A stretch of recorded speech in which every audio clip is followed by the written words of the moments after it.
Bismillahirrahmanirrahim.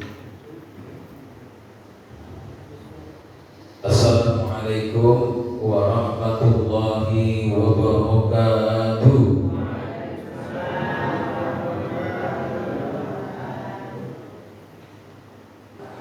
Alhamdulillahilladzi anzala 'alaina al-ghayati anzala 'alaina al-Qur'ana bil hikmati wal bayan lin-nasi wa bayyinatin minal huda wal furqan. Asyhadu an la ilaha illallah wahdahu la syarika lah al-malikul mannan wa asyhadu anna sayyidana Muhammadan 'abduhu wa rasuluh khairul anam. Allahumma salli wa sallim wa barik ala sayyidina Muhammad wa ala alihi wa sahbihi al-kiram. Amma ba'du. Rabbi shrah li sadri wa yassir li amri wahlul 'uqdatam min lisani yafqahu qawli. Subhanaka la ilma lana illa ma 'allamtana innaka antal 'alimul hakim. Bapak Ibu saudara-saudari seluruh jamaah salat subuh, as-shalimin was-shalimat rahimakumullah. Tak bosan-bosannya kita senantiasa bersyukur di atas nikmat dan karunia yang diberikan oleh Allah kepada kita hingga sampai di subuh pagi hari ini, di bulan berkah, bulan Ramadan, yang dalam perhitungan hari ini kita sudah memasuki tanggal 13 Ramadan. Sekalipun mungkin saudara-saudara kita yang lain sudah memasuki tanggal 14 Ramadan, karena dalam menentukan 1 Ramadan 1445 Hijriah tahun ini ada perbedaan. Saudara-saudara kita organisasi Muhammadiyah sudah menetapkan tanggal 11 Maret 2024, tepatnya pada hari Senin, jatuh 1 Ramadan. Artinya saudara-saudara kita itu hari ini sudah memasuki tanggal 14 Ramadan. Sementara putusan pemerintah yang dibarengi dengan musyawarah bersama Kementerian Agama, ormas-ormas Islam, ahli-ahli falakiyah, menetapkan tanggal 12 Maret 2024, tepatnya hari Selasa, jatuh 1 Ramadan. Tapi ada juga yang berkeinginan kalau boleh Ramadannya belakangan, tapi hari rayanya di luar.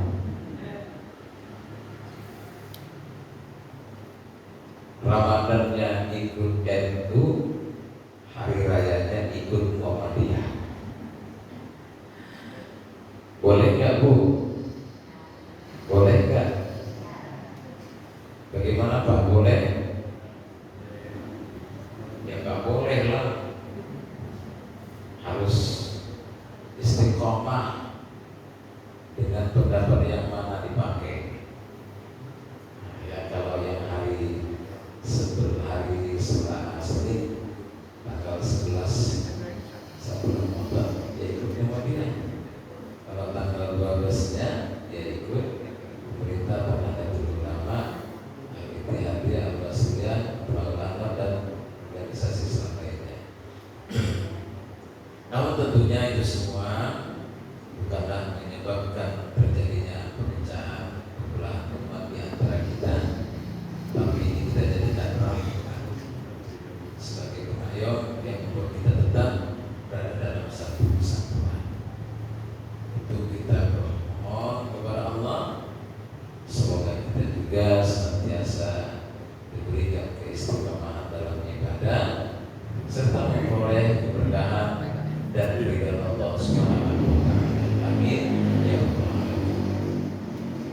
Salawat dan salam kepada Rasulullah Muhammad sallallahu alaihi wasallam. Allahumma shalli wa sallim wa barik alaihi.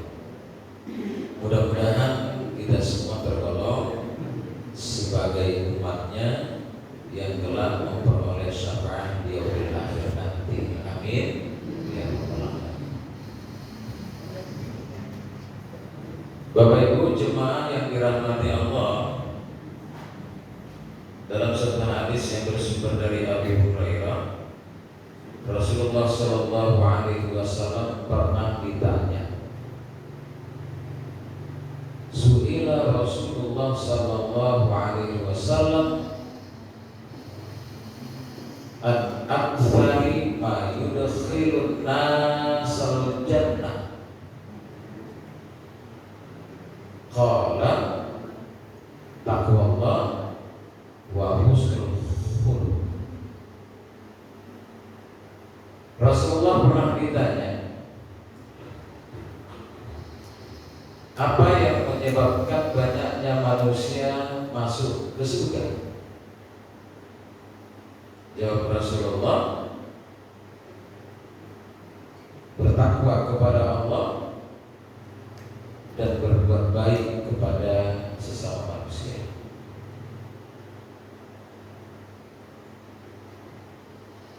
Kalau kita mau masuk surga, Bapak Ibu, gak payah.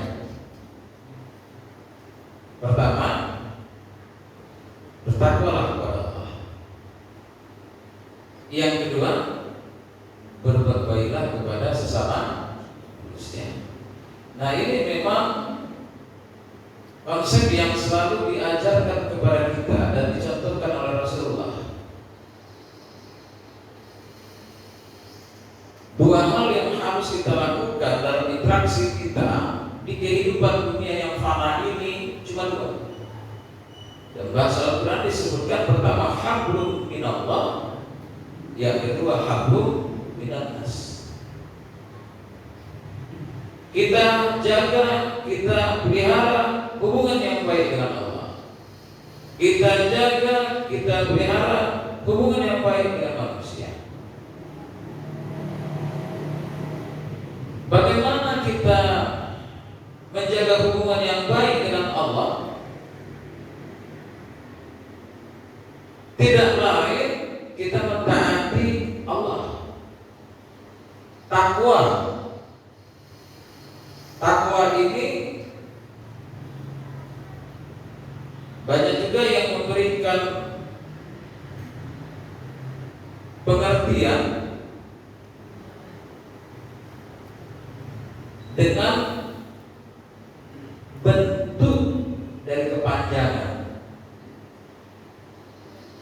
Takwa, taat, qanaah, wara, dan yakin. Bolehlah.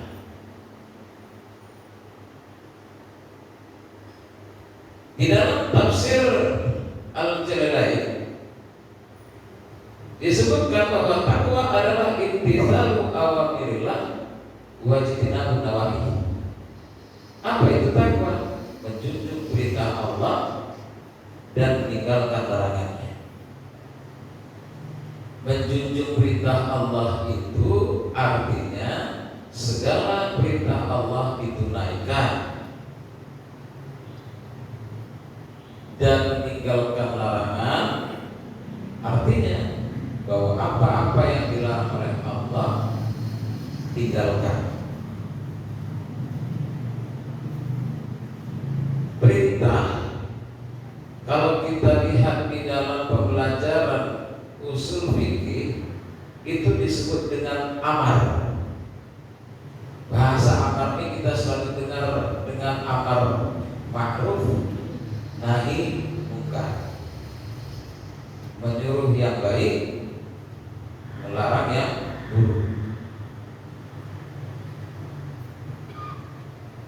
Amar ini dibagi dua, perintah ini dibagi dua. Ada al-amru lil wujub, yakni perintah wajib. Ada al-amru lin nadab, perintah sunnah. Dalam ibadah kita ini ada perintah namanya perintah wajib, yang kedua perintah sunnah.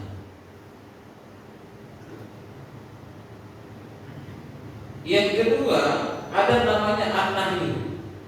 An-nahyu itu maknanya larangan. Larangan ini juga dibagi dua. An-nahyu lit-tahrim wa nahyu lil karahah.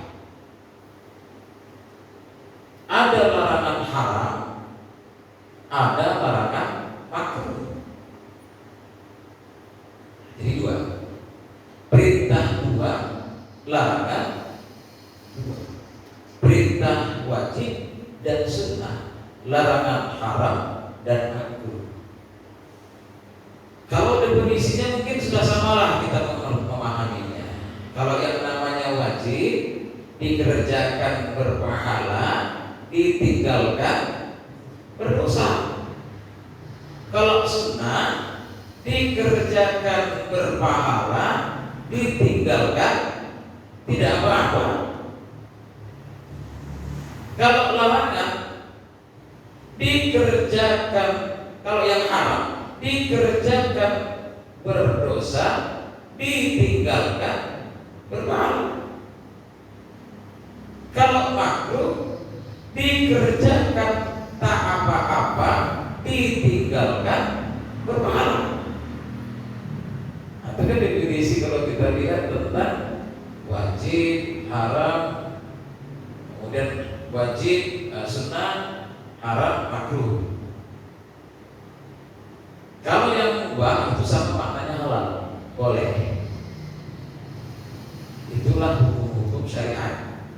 Ditambah lagi ada sah, ada batal. Itu hukum syariat.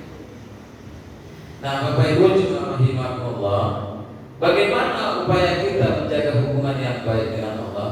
Nah, kita ketika saat berhadapan dengan Allah, berinteraksi dengan Allah, yang harus kita lakukan adalah segala perintah Allah tunaikan. Segala perintah Allah yang wajib jangan ditinggalkan. Perintah Allah yang wajib kerjakan. Karena kalau ada orang Islam yang tidak menyelenggarakan kewajibannya dalam ibadah, maka dia akan terhutang terus-menerus sampai mati. Seperti sholat. Sholat ini kan hukumnya wajib, khusus 5 waktu sehari semalam. Hukumnya wajib.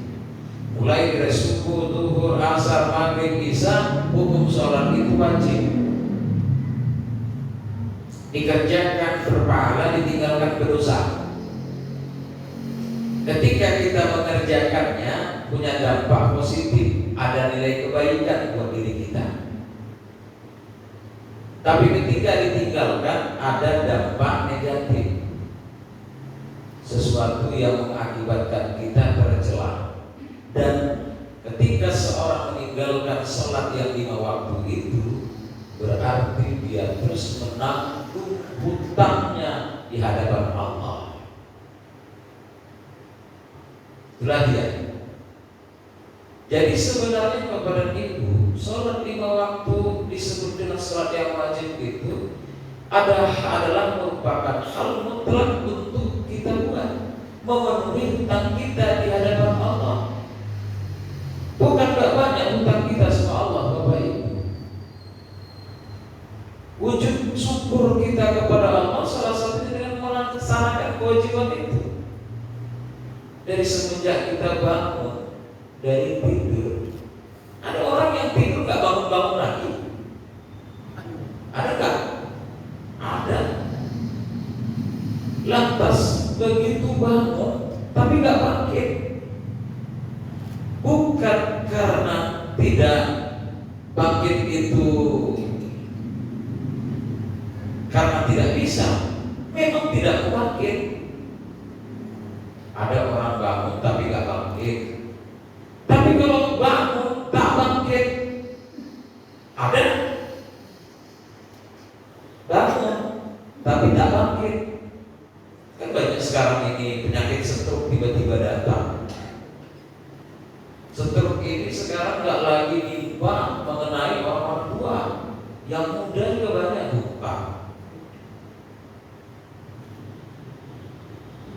Begitu dia bangun dari tidur nggak bisa bergerak, nggak bisa bergerak, kepingin bergerak tidak bisa.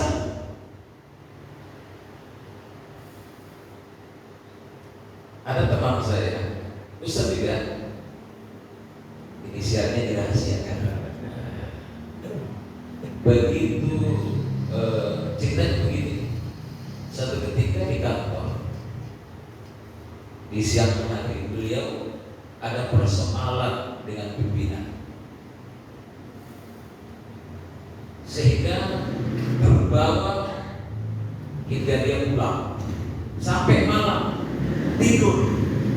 Persoalan itu dia bawa. Begitu bangun subuh, mau sholat subuh, dia bangkit menuju kamar mandi, bersih-bersih, ambil sikat gigi, ambil odol. Begitu odol ini sudah diletakkan di atas sikat gigi, dia mau menyikat giginya. Begitu mau dimasukkan di sikat gigi ke mulut, sikat giginya nggak masuk-masuk. Pokoknya udah gini. Gimana tuh? Nggak masuk-masuk lah. Orang mulut ini sudah mencong. Akhirnya dia lihat ke kaca. Rupanya di mulutnya ini sudah bergeser.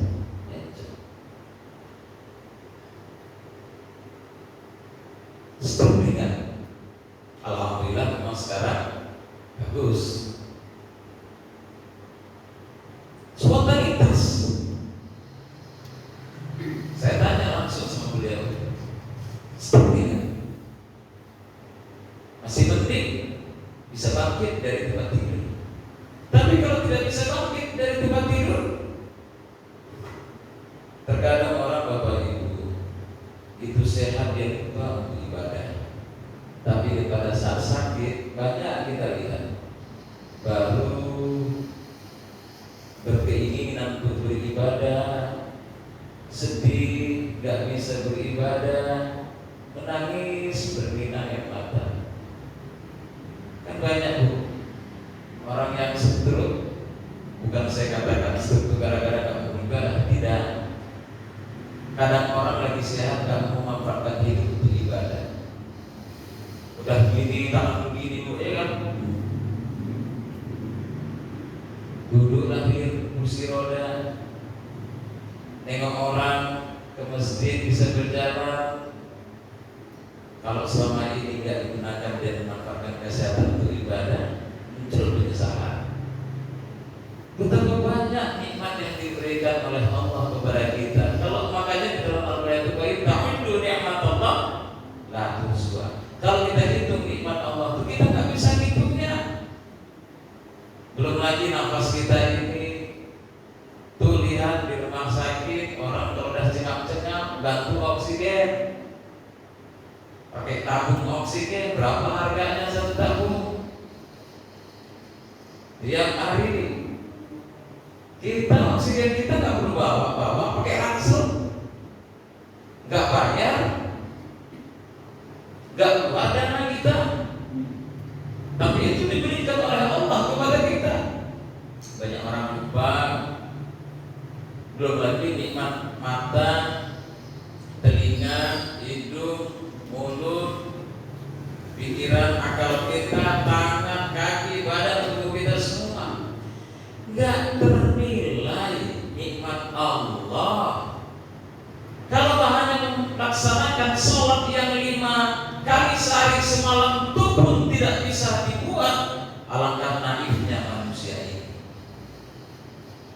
Yang memerintahkan sholat yang 5 waktu itu adalah yang memberikan nikmat dalam hidup kita. Dampak sholat itu tujuannya untuk diri kita, bukan untuk Allah. Tapi itu pun tidak disadari. Banyak yang kita lihat tinggalkan sholat dengan sengaja, padahal sudah dijelaskan sholat yang ditinggalkan dengan sengaja tidak akan bisa diganti walaupun sholat sepanjang malam. Sama dengan puasa ini. Apabila puasa ini ditinggalkan dengan sengaja, maka tidak akan bisa diganti walaupun kita berpuasa sepanjang tahun. Nah, oleh karena itulah kita memanfaatkan hidup kita dengan banyak beribadah. Yang wajib ini yang mutlaklah, sholat 5 waktu sehari semalam, puasa Ramadan, bayar zakat kalau sudah cukup haul dan nisab, berangkat haji umroh kalau memang sudah mampu besar, ya itu namanya wajib lah. Kalau orang-orang yang tidak memanfaatkan ini untuk ditunaikannya dengan secara kewajibannya terhadap Allah, sangat disayangkan.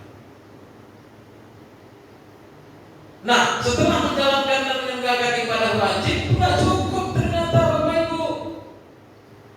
Kalau untuk mencapai takwa tidak cukup yang wajib, maka tambahilah dengan yang sunnah. Tambah sholat sunnah, tambah puasa sunnah, tambah sedekah. Kalau bisa banyak pula uangnya, hartanya, bisa bolak-balik haji dan umroh. Ya, itu yang harus dilakukan dalam bentuk wujud untuk menggapai ketakwaan yang tinggi di hadapan Allah Subhanahu wa Ta'ala. Adanya Ramadan inilah diberikan peluang oleh Allah kepada kita, khusus untuk umat Rasulullah Muhammad Sallallahu Alaihi Wasallam, hanya umat Islam. Kepada nabi-nabi yang terdahulu nggak ada Ramadan. Ramadan ini diberikan oleh Allah kepada kita supaya apa? Supaya kita banyak melakukan amal-amal ibadah di Ramadan ini. Tambah lagi yang sunnah-sunnahnya.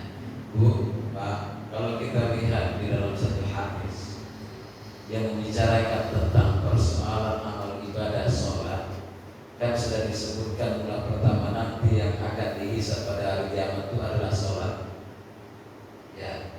Lantas kemudian Allah perintahkan dalam hadis qudsi kepada malaikat, malaikat, coba kalian lihat dulu hamba, apakah mereka sudah menyempurnakan sholatnya atau belum. Kalau sudah sempurna berarti sempurna yang lain ibadahnya. Tapi kalau belum, coba tengok hambaku itu, apakah mereka pernah menjalankan sholat-sholat sunnah. Kalau mereka pernah menjalankan sholat-sholat sunnah, ambil pahala sholat-sholat sunnahnya itu, tutupi kewajiban yang tidak disempurnakannya, dan ambil pahala-pahala lainnya lagi. Sholat sunnah. Jadi sholat sunnah yang sholat wajib yang ditinggalkan itu tidak bisa diganti, Bu, Pak. Tapi apa yang menggantinya, yang menambahnya, yang menutupinya, sholat sunnah. Makanya bulan Ramadan ini ditambah lagi dengan sholat tarawih. Karena memang ya itu bedanya ya. Ada orang kadang sholat fardunya Senin Kamis, tapi kalau Ramadan dia rajin untuk sholat tarawih. Ya alhamdulillah. Padahal kadang kalau untuk menjalankan sholat wajib dia sejak alfa, bagaimana sholat sunnahnya. Tapi ternyata Ramadan ada juga yang seperti itu. Ramadan dia rutin sholat tarawih. Jadi sholat tarawih ini bahagian dari sholat-sholat sunnah yang sesungguhnya menambali dari sholat-sholat wajib kita yang kekurangan itu. Tapi tentunya dalam sholat tarawih itu juga harus benar-benar dijalankan dengan penuh kesabaran. Sholat tarawih itu memang benar-benar ditunaikan iman wahtisaban, benar-benar beriman sama Allah dan hanya mengharapkan balasan dari Allah. Di sini berapa rakaat? Pak dulu. Balasan tadi Pak. 11 dengan witir. Witirnya 3. Alhamdulillah. Dulu sholat tarawih ini di mana-mana banyak 23 dengan witirnya. Ada lagi yang jumlahnya lebih dari itu. Dalam kaidah ibadah semakin banyak bilangan ibadah, kalau sholat rakaat semakin banyak pahala. Semakin berat beribadah, semakin besar ganjaran pahala. Itu faedahnya. Jadi Bapak Ibu, kalau dulu susah kita mencari sholat tarawih itu jumlahnya 11 dengan witir, rata-rata 23 dengan witir. Kenapa? Dia mengambil dasar dari faedah ibadah ini. Makin banyak pahala, sedikit pahala. Cocok Bu? Ya Pak, itu faedah loh, faedah ibadah. Jadi apa sih dasar yang mendasari di setiap masjid sekarang sudah lebih banyak 11 dari 23? Apa alasannya?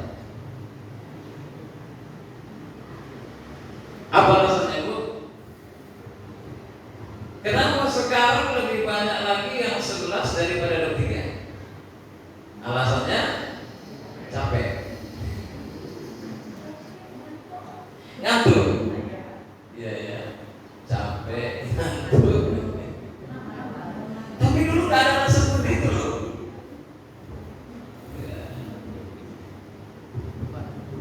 Mungkin kalau bisa 4 rakaat udah 4 aja kan ya. Ya memang motivasi ibadah sudah mulai berkurang, sehingga ada satu masjid yang menerapkan 23 rakaat dengan witir, tapi diseliti begini, buat dulu 8 rakaat sholat tarawihnya. Kemudian kalau ada yang mau menyambung ikut terus, tapi kalau enggak udah silahkan ke tempat yang lain untuk nutup dengan witir. Kalau di Istiqlal udah seperti itu, atau ada juga di masjid-masjid lain. Masjid Agung juga seperti itu. Yang mau 20 ikutin aja, tapi kalau mau kambingnya 8 aja udah keluar 8 rakaat, keluar witir sendiri. Ya, Bapak Ibu jemaah rahimakumullah, biasanya kalau yang 23 rakaat dengan witir itu bacaannya cepat ya. Bisa-bisa Fatihahnya 1 nafas. Kalau lambat orang nggak mau. Makanya sholat tarawih ini sekarang yang ngatur imam itu adalah makmum. Bukan imam ngatur makmum, tapi makmum ngatur imam. Kalau imamnya bacaannya tancap, jamaahnya banyak. Bismillahirrahmanirrahim. Alhamdulillahirabbil alamin. Arrahmanirrahim. Maliki yaumiddin. Iyyaka na'budu wa iyyaka nasta'in. Ihdinas siratal mustaqim. Siratal ladzina an'amta 'alaihim ghairil maghdubi 'alaihim waladdallin. Amin. Itu kalau 23 rakaat bacanya seperti itu. Nggak bisa. Bismillahirrahmanirrahim. Gawat kali waktu hari belakang mereka baca. Alhamdulillahirabbil alamin. Kayak waktu aja mau sholat sendiri, mau sholat, mulai goncang di dalam diri kita. Apabila sholat itu dilakukan secara baik dan benar dengan tenang, maka nilai pahalanya itu makin tinggi. Dalam sholat saja kita juga disuruh untuk sabar. Begitu imamnya sudah tua, bacaannya lambat, tengoklah makmumnya pun banyak yang terbang. Tapi kalau imamnya masih muda, bacaannya lantang, cepat lagi, banyak lagi. Sehingga dalam 1 pekan itu imam berganti-ganti, maka makmum sudah bisa meranking siapa yang nomor 1, nomor 2 hingga nomor 7. Tempat kami sana itu juga Bu. Di sini juga.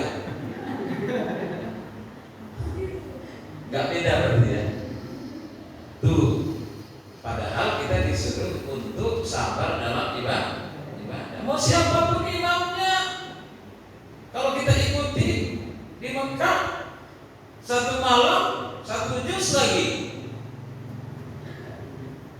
Tapi malah orang berkeinginan untuk umrah di Mekah pada Ramadan.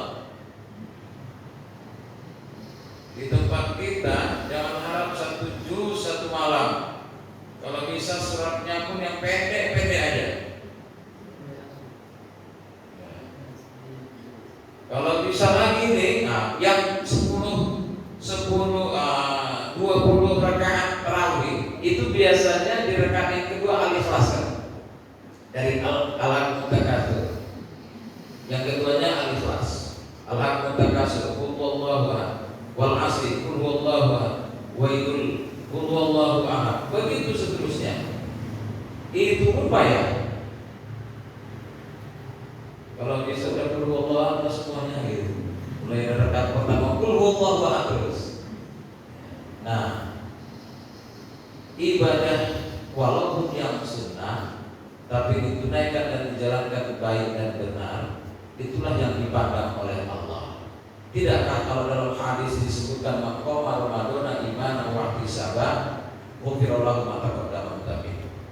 Siapa yang menaikkan sholat malam, tarawih inilah salah satunya, dengan benar-benar beriman kepada Allah, mengharapkan pahalanya dari Allah, maka Allah akan mengampunkan dosa-dosanya yang telah lalu. Bagaimana kita mau diampunkan dosa? Sholat aja pun kadang-kadang awak udah mulai risih, dengarkan imamnya agak lama pun nggak enak. Nah, tuh. Jadi interaksi dengan Allah secara baik tidak cukup hanya wajib saja dalam sholat wajib ditunaikan, tambah yang sunnah Ramadan, sholat sunnah dijalankan dengan baik.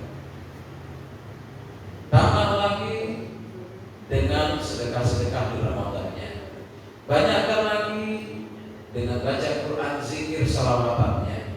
Semuanya berhimpun di dalam bulan Ramadan itu. Makanya kalau kita lihat ada dalam satu kitab yang menyatakan, dan kalimat ini ada yang menyebutkan hadis Nabi tapi dianggap dhaif. Tapi kita anggap ini sebuah kalimat yang memang menyentuh kita. Apa itu? Lau ta'lamu ummati ma fi Ramadan la tamannaw an takuna sanatu kulluha Ramadan. Kalaulah umatku itu tahu ini, kalau yang memberikan pemahaman bukan hadis, walaupun ada yang menyebutkan ini hadisnya dhaif. Ya. Jikalau umatku tahu apa yang terkandung pada bulan Ramadan, bisa mereka berkeinginan kalau boleh 1 tahun itu Ramadan semua. Karena punya nilai lebih. Antakuna sanatu kulluha Ramadan. Di anal hasanata fi mustami'a, karena di bulan Ramadan kebaikan berhimpun berkumpul. Wa da'watan mustajabah, doa-doa dikabulkan oleh Allah. Wa dzunuba maghfurah, dosa-dosa diampunkan oleh Allah. Wal jannata mustaqbalullah, surga merindukan orang yang beramal ibadah di bulan Ramadan. Bukan kita yang merindukan surga lagi Bapak Ibu, tapi bahkan surga itu rindu sama kita kalau kita memang benar-benar melakukan amal dan ibadah di bulan suci Ramadan. Begitu luar biasanya. Maka dalam rangka menjadi orang takwa, jangan cukupkan ibadah yang wajib, tambahlah dengan yang sunnah. Terutama di bulan suci Ramadan yang diberikan oleh Allah kesempatan sama kita. Manfaatkan dengan sebaik-baiknya. Itulah dasar kita kenapa senang dengan Ramadan. Karena berlimpah ke anugerah Allah, keberkahan, kasih sayang Allah, keampunan Allah, bahkan mampu untuk menjadikan kita orang-orang yang dirindukan oleh Allah, masuk surga kita dengan mudah di bulan suci Ramadan ini. Nah, jadi kalaulah kita sedang menjalankan amal ibadah yang tidak mencukupkan wajib tambah sunnah, pastilah Allah akan senang kepada kita, pasti Allah akan ridho dengan kita. Keridhaan Allah itulah yang membuat kita bahagia lahir dan batin. Keridhaan Allah itulah yang membuat kita menjadi tenang dan tentram.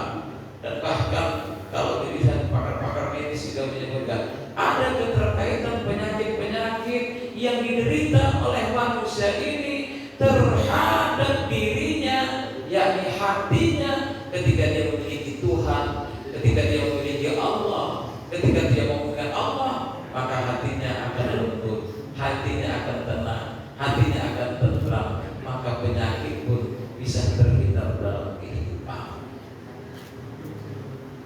Kenapa orang kadang-kadang muncul penyakitnya? Karena ada dengkinya, karena ada hasadnya, iri hatinya. Akhirnya itu mendongkol di dalam diri, dia membesar, membengkak, yang mengakibatkan muncullah penyakit-penyakit.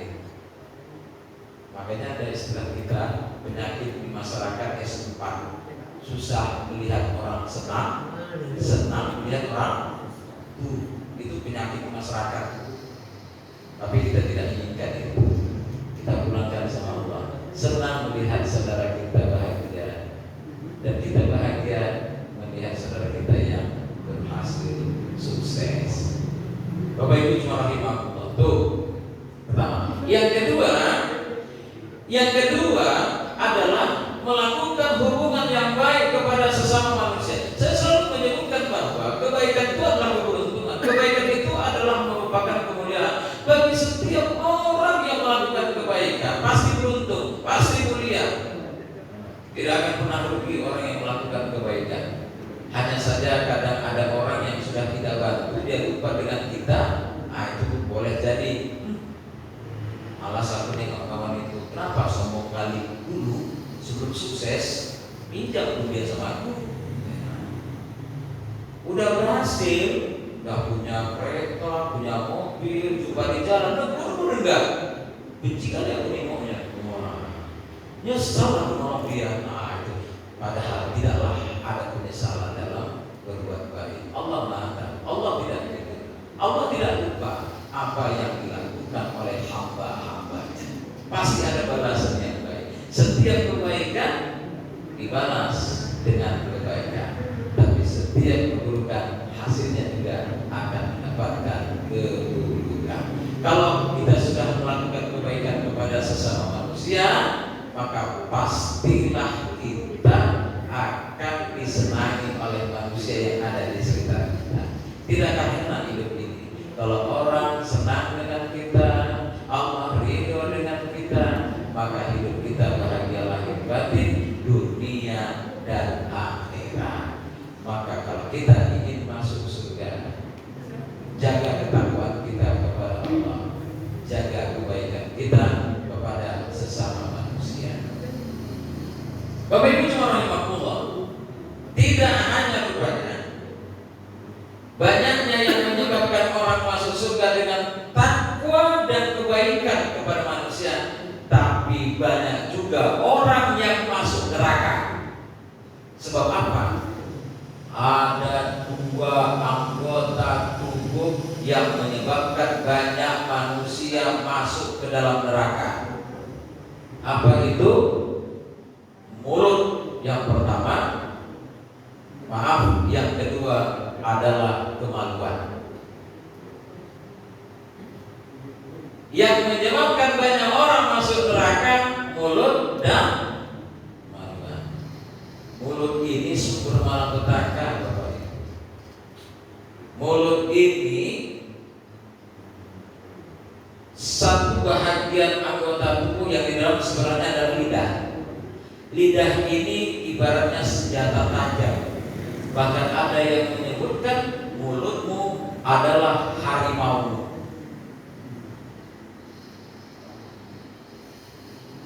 Bagaimana orang ahlinya dengan bela diri yang bernama silat menghadapi musuhnya, tapi yang paling hebat adalah bela diri dengan silat lidah. Dia tidak bertulang, lentur, mudah. Padahal kalau dari fisiknya dia sudah ditutup oleh gigi, ditutup oleh bibir. Supaya apa? Hati-hati untuk berkata-kata. Banyak orang senang gara-gara mulut, tapi banyak juga orang susah gara-gara mulut. Banyak orang yang tertawa gara-gara mulut, tapi banyak orang menangis gara-gara mulut. Banyak orang naik jabatannya gara-gara mulut, tapi banyak orang yang jatuh dari jabatannya gara-gara mulut. Banyak orang yang hidup dengan mulut, tapi banyak juga orang yang mati gara-gara mulut. Mulut luar biasa loh Bapak Ibu. Ketika kita mengucapkan kata-kata baik, punya nilai baik buat diri kita, tapi ketika kata-kata itu mengandung unsur keburukan, surga, dia menghina, dia mencaci maki, dia menjelek-jelekkan, riba, dusta, sumpah palsu, fitnah, maka berakibat buruk yang sangat luar biasa. Siapa sumbernya? Sumbernya adalah mulut, lidah. Maka di dalam bulan suci Ramadan ini diajarkan bagaimana untuk memanage lidah ini. Dengan apa? Banyak membaca Quran, banyak berzikir, banyak berselawat, mengucapkan kata-kata yang baik, menghindari dengan ucapan-ucapan buruk, mencaci, memaki, mengucapkan kata-kata kotor. Apalagi di dalam puasa, kalau kita mengucapkan kata-kata kotor, maka hilanglah nilai pahala puasa itu sendiri. Pahala puasanya gak ada apa-apanya lagi. Maka kata Nabi, kami so'imin laisa lahu min syai'in juri walas. Banyak orang yang berpuasa, tapi hasil puasanya hanyalah lapar dan dahaga saja. Makanya mulut ini tentu harus dijaga, dipelihara. Banyaknya terjadi permusuhan, tidak lain gara-gara itu. Terjadinya cekcok, pertumpahan darah, peperangan, tidak lain adalah mulut. Maka mulut ini banyak mengakibatkan malapetaka. Karenanya mulut salah satu sumber banyaknya orang masuk ke dalam neraka. Yang kedua, penyebab masuknya banyak orang ke neraka itu adalah kemaluan. Ya, makanya di dalam Al-Quran disebutkan beruntungnya orang-orang beriman adalah salah satu menjaga kemaluannya. Kita lihat persoalan-persoalan kehidupan di mana-mana saja. Persoalan yang seperti ini muncul, timbul, yang mengakibatkan masalah besar dalam hidup rumah tangga. Inilah luar biasanya. Nah, jadi oleh karena itu banyaknya, tidak hanya orang banyak masuk surga, tapi ternyata ada juga penyebab orang banyak masuk neraka. La'anna jahannama minal jinnati wan nasi ajma'in. Banyak, penuh yang nanti akan kami campakkan ke dalam neraka jahanam itu dari golongan manusia dan golongan jin. Kenapa? Karena memang tentunya jauh dari Allah, tidak menjalankan amal dan ibadah, musyrik, mungkar kepada Allah, tidak memiliki kemaslahatan dalam hidup, sehingga akhirnya menyebabkan kehinaan yang luar biasa dalam kehidupan seseorang. Nah, karenanya kepada Ibu Jumat rahimahullah, mari kita manfaatkan Ramadan ini dengan sebaik-baiknya. Kita melaksanakan amal ibadah dengan seikhlas-ikhlasnya, dan sekalipun banyak memang ya kelelahan yang kita hadapi di bulan suci Ramadan, tapi itu semua tidak lain tidak bukan adalah untuk menjadikan kita menjadi lebih baik lagi di masa-masa yang akan datang. Sekalipun dalam Ramadan ini kita lihat kalau sholat tarawihnya seperti festival ataupun lomba, ada babak penyisihan, ada babak semifinal, ada babak final. Ini sudah masuk ke 10 hari yang kedua. Memang di mana-mana pun kita lihat sabnya ini udah ada kemajuan. Nah, makin ke depan, tapi kita jaga amal ibadah kita, jangan sampai di masa final kita kalah. Jangan sampai di final nanti 10 hari yang terakhir kita kalah. Kalau di sini tetap masih istiqomah ya Pak. Maju juga lah ya, sedikit gak apa-apa lah. Tapi kita tetap bertahan. Kalau subuh saja sudah seperti ini banyak, belum lagi kalau waktu malamnya. Saya yakin percaya itu kalau kita mau lihat subuhnya banyak, berarti malamnya banyak. Sama kekuatan Islam itu begitu.